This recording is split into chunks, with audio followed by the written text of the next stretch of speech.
আসসালামু আলাইকুম। প্রিয় দর্শক, অন্য মঞ্চের আলাপ চাইতায় আপনাদের সকলকে আমন্ত্রণ জানাচ্ছি।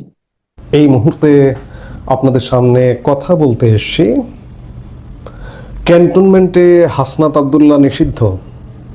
ক্যান্টনমেন্ট কি সিগন্যাল দিচ্ছে, এই প্রসঙ্গটা নিয়ে আপনাদের সামনে এই মুহূর্তে কথা বলতে এসেছি। আপনারা যারা সোশ্যাল মিডিয়ায় আছেন নিশ্চয়ই খেয়াল করেছেন, গণ অভ্যুত্থানের অন্যতম প্রধান সেফা সালার 24-এর গণ অভ্যুত্থান বলছি, তাদের ভাষায় যেটিকে তারা গণ অভ্যুত্থান বলে, সেই গণ অভ্যুত্থানের সেফা সালার হাসনাত আব্দুল্লাহ আজকে ফেসবুকে খুব সংক্ষিপ্ত আকারে একটা পোস্ট দিয়েছেন ইংরেজিতে।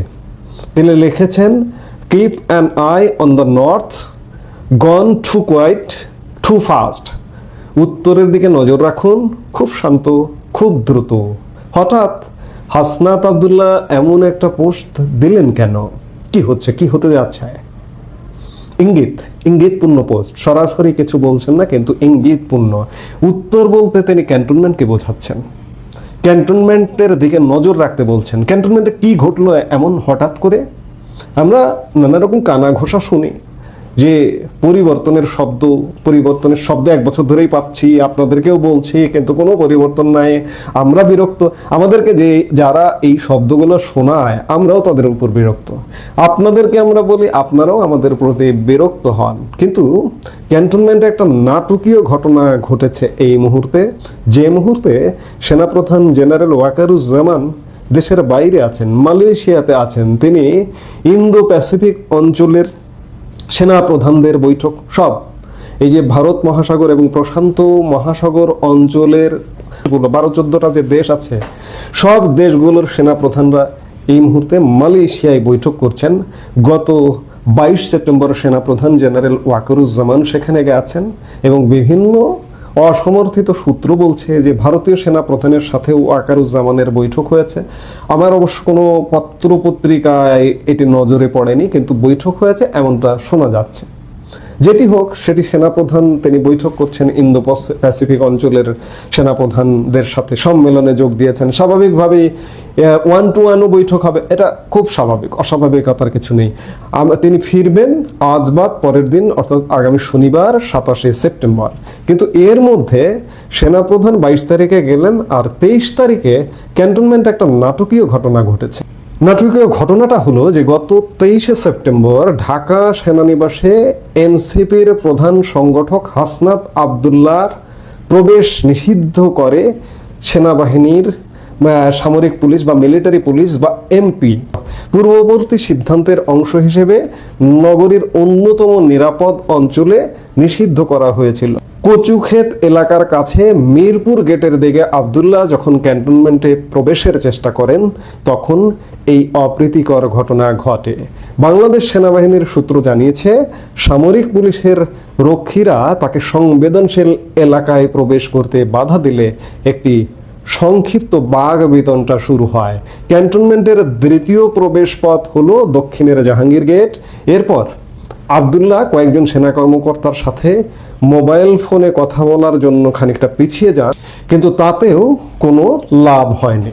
মিলিটারি পুলিশ বা এমপি রক্ষীরা তাদের অবস্থানে অটল থাকেন। আব্দুল্লাহ স্থান ত্যাগ করার সিদ্ধান্ত নেওয়ার আগে প্রায় 20 মিনিট সেখানে ছিলেন। ওয়াকিবহাল সূত্র জানিয়েছে যে তিনি কোনো সেনা কর্মকর্তার সাথে দেখা করার জন্য প্রবেশ করতে যাননি, বরং তুলনামূলকভাবে খানিকটা যানজটমুক্ত এলাকা হওয়ায় ক্যান্টনমেন্টের ভেতর দিয়ে তিনি অন্য কোনো গন্তব্যে পৌঁছাতে চেয়েছিলেন।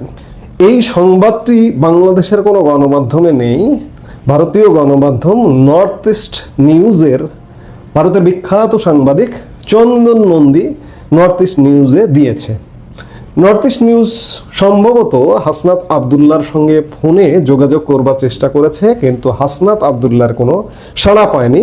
তবে হাসনাত আব্দুল্লাহ পাবলিকলি আজকে সোশ্যাল মিডিয়ায় এসে ফেসবুক স্ট্যাটাস দিয়ে ক্যান্টনমেন্টের দিকে নজর রাখতে বলেছেন।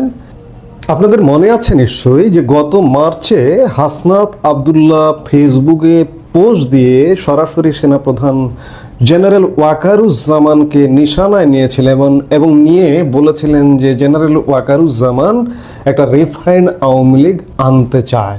এবং সেটি নিয়ে দেশে যথেষ্ট উত্তেজনার সৃষ্টি হয়েছিল এবং সেনাবাহিনী হাসনাত আবদুল্লাহর সেই ফেসবুক পোস্টের পাল্টা বিবৃতি দিয়ে সেনাবাহিনী অস্বীকার করে যে আওয়ামী লীগ পুনর্বাসনের জন্য হাসনাত আবদুল্লাহ বা অন্য কোনো ছাত্র বা সমন্বয়কদের কোনো চাপ দেওয়া হয়নি।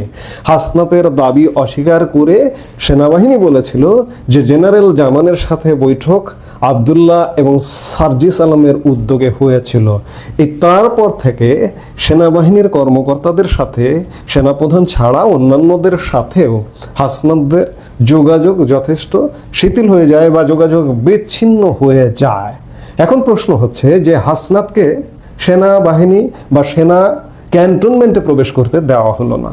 আপনারা জানেন যে কেউ যদি কচুক্ষেত দিয়ে ক্যান্টনমেন্টের ভিতর দিয়ে জাহাঙ্গীর গেট দিয়ে আসে, এটি সর্বসাধারণের জন্য উন্মুক্ত, যে কেউ যেতে পারে, কোথাও কোনো বাধা দেওয়া হয় না। আবার জাহাঙ্গীর গেট দিয়ে ঢুকে কচুক্ষেত দিয়ে বের হওয়া যায়, এটি মানুষ সাধারণত করে। কিন্তু হাসনাত আবদুল্লাহকে বাধা দেওয়া হলো কেন? হাসনাত আবদুল্লাহ কি তাহলে ক্যান্টনমেন্টে নিষিদ্ধ হলেন? ক্যান্টনমেন্ট কি বিশেষ কোনো সিগন্যাল দিল? এবং আজকে হাসনাত আবদুল্লাহ ফেসবুকে পোস্ট দিয়ে আলাদা করে জানান দিলেন যে উত্তরে নজর রাখতে। উত্তরে কি কোনো পরিবর্তন আসছে? আমরাও বিভিন্ন সময় বিভিন্ন কানাঘষা শুনছি যে পরিবর্তন হতে হবে। সেনাবাহিনীর কর্মকর্তাদের মধ্যে আলাপ আছে, অবসরপ্রাপ্তদের মধ্যে আলাপ আছে যে একটা পরিবর্তন আসতে হবে। কারণ সেনাবাহিনী দীর্ঘদিন প্রায় 1 বছরের বেশি সময়, প্রায় 13-14 মাস মাঠে আছে, ম্যাজিস্ট্রেসি পাওয়ার নিয়ে আছে এবং এতে করে সেনাবাহিনী বিতর্কিত হচ্ছে, ইতিমধ্যে বিতর্কিত হয়েও গেছে। আপনারা কদিন আগে একজন সাবেক সেনাপ্রধান ইকবাল করিম ভুঁইয়ারও পোস্ট দেখেছেন যে তিনিও একটা বক্তব্য বলেছেন যে সেনাবাহিনী দীর্ঘদিন মাঠে থাকতে পারে না, সেনাবাহিনীর ব্যারাকে ফিরে যাওয়া উচিত। সেনাবাহিনী কি আসলে ব্যারাকে ফিরে যাবে, কিংবা হাসনাতদের কি সহযোগিতা আর করবে না? এমনটা কি হাসনাতকে ক্যান্টনমেন্টে প্রবেশ করতে দেওয়া হলো না? এসব কি সিগন্যাল কি বহন করে? একটা পরিবর্তন নিশ্চয়ই। আমরা পরিবর্তনের গান অনেকদিন ধরে শুনছি, কিন্তু এটা একটা গুরুতর সিগন্যাল যে হাসনাতকে ক্যান্টনমেন্টে ঢুকতে দেওয়া হয়নি এবং হাসনাত ফেসবুকে পোস্ট দিয়ে জানাচ্ছেন যে উত্তরে নজর রাখুন। এগুলো অবশ্যই সিগন্যাল বহন করে। সেনাপ্রধান এই মুহূর্তে দেশের বাইরে আছেন, ইন্দো প্যাসিফিক সেনাপ্রধানদের সাথে বৈঠকে। তিনি আগামী পরশু দেশে ফিরবেন। দেশে ফিরবার পর কি হয় আমাদের অবশ্যই নজর রাখতে হবে। আমরা নজর রাখবো। এই যে আলাপ আলোচনা চলছে যে সেনাবাহিনী দীর্ঘদিন মাঠের বাইরে থাকতে পারে না, আবার সেনাবাহিনীর পক্ষ থেকে বিভিন্ন সময়ে শুনেছি আমরা যে আনুষ্ঠানিক বক্তব্যে শুনেছি যে এই সরকারকে সহযোগিতা করবে এবং আগামী নির্বাচনে সহযোগিতা করবে, নির্বাচন হলে সেনাবাহিনী ভেতরে চলে যাবে। কিন্তু তার আগেই কোনো ঘটনা ঘটে কিনা সেগুলো দেখবার বিষয় আছে। সেগুলো দেখবার জন্য আমরা নিশ্চয়ই অপেক্ষা করছি এবং দেখছি যে সামনে আসলে কি ঘটতে যাচ্ছে। এই মুহূর্তে এ পর্যন্তই। সবাই ভালো থাকুন।